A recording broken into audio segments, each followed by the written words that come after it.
What up, y'all? It's your boy Denim Jeans back at it again with another video. And today we're going to be talking about not my NBA playoff predictions necessarily, but just how I guess the playoff race has changed and how the league has changed since the trade deadline. In the West, it's still competitive as ever. Obviously, some teams aren't going to be as good as they were before the trade deadline, like the Clippers, because they lost their best player, Tobias Harris. The Kings got better with the addition of Harris and Barnes, so they'll move up, probably overtake the Clippers in the playoff race. But I don't see much happening up top. The Warriors are still going to be the Warriors with their 5 All-Stars. The Thunder are still going to be up there. The Nuggets are still playing very consistent, playing very well together as a team. The Rockets with James Harden still on his incredible scoring run. I actually just watched the Rockets and Thunder game. That was an incredible game. Paul George is a low-key an MVP candidate, but no one wants to talk about it. That's for another video. So I see the West still being top-heavy. I still see it being a battle between the Warriors, the Rockets, the Thunder, and the Nuggets. I don't really see any other team competing to win the championship. There's going to be a lot of teams competing for a playoff spot. Such as like the Kings, the Clippers, potentially, the Mavs, the Trailblazers, teams like that. But I don't see any of them having enough depth, enough to compete with the 4 teams I mentioned before for the top spot. And so the West hasn't changed too much in terms of who the powerhouses are, in terms of who are the front runners for winning the Western Conference Finals and for making the finals. Warriors are still the favorites, obviously. I still predict the Thunder to win the championship because I think Paul George is going to surprise a lot of people this offseason. But in general, the West didn't change that much in terms of teams being stacked or not based on the trades. The East is crazy. It's crazy now. Because the Sixers picked up who the Clippers lost in Tobias Harris. And he is a borderline all-star. He's going to make that team a lot better. He's a stretch 4. He can shoot the three-point. He shot the three-point better than J.J. Redick this year, who's a three-point specialist. So now you guys starting lineup of Ben Simmons, J.J. Redick, Jimmy Butler, Tobias Harris, and Joel Embiid. That's the 3rd best starting 5 in the NBA right now. Behind the Warriors with their 5 All-Stars and the Raptors with their incredible starting lineup. Kyle Lowry, Danny Green, Pascal Siakam, Leonard, and Ibaka.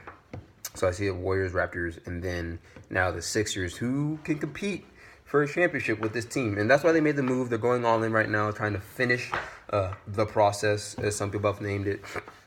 And I still think the Celtics are going to win the championship, mostly because I think they're going to figure out how their depth works. They haven't pieced it together 100% fully yet. I know, yes, we're 50 games into the season, but I just believe in them. Having made the conference finals last year without Kyrie, their best player, and without Gordon Hayward, who, he hasn't been playing great this year, but he's still a quality player off of their bench.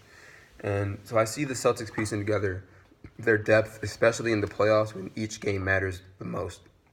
But the Sixers just got a lot tougher. Most people assume it's going to be a 2-team race between the Raptors and the Bucks, with a potential fight between the Celtics and the Sixers, so really like a 4-team race.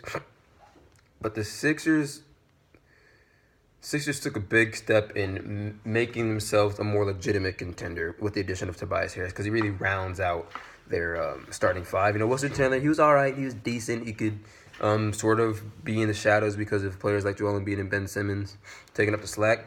But with Tobias Harris being an all-star and being a person that can do things by himself and not necessarily needing teammates to shadow any of his weaknesses, they just became that much better. And so the East, I think the East is going to give the West a run for their money this year, because the Raptors brought in a top 5 player in the league. The Sixers brought in an all-star to round out their lineup. The Celtics are the deepest team in the league by far. The Bucks have Giannis, who's probably second in MVP run right now, behind Mr. 30 points per game plus in James Harden. So the East is finally looking strong again, and it's actually going to be competitive and fun playoffs to watch, since LeBron isn't there to ruin everyone's fun. But yeah, man, the league is changing for the better, for what the fans want, because everyone wants to see a competitive league. Everyone wants to see like a playoffs where each series, is not decided like 4 games or like it's a sweep. You get some 7-game series, 6-game series, and they're competitive series between teams. You're gonna see that on both sides, because the Warriors aren't as good as they were last year. Yes, they brought in DeMarcus Cousins, he's an all-star, but they're not playing like as well together as they used to. So don't be surprised if they slip up and lose a 7-game series to a team, the Thunder. But yeah, that's all I got for you guys. I want to give you guys a little update on how I see the league turning out. It's turning for the better. It's becoming more competitive for the fans to look at. Fans are starting to appreciate the league more because now it's so lopsided with the Warriors just winning everything and stuff like that. And so the playoffs are gonna be fun. I'm excited. Can't wait to make some videos about the playoff series and how it's gonna go. I'll probably make another prediction video at the end of the season just based on what I see from teams of the final stretch of the last 30 games. But let me know what you guys think about the league, and down in the comment section below what you guys think is happening to the league, what you guys think of things that happen after the trade deadline, stuff like that. Check out my boy, I am Captain Sam, down in the description. And that's all I got for y'all. Hope you guys have a wonderful night. Peace.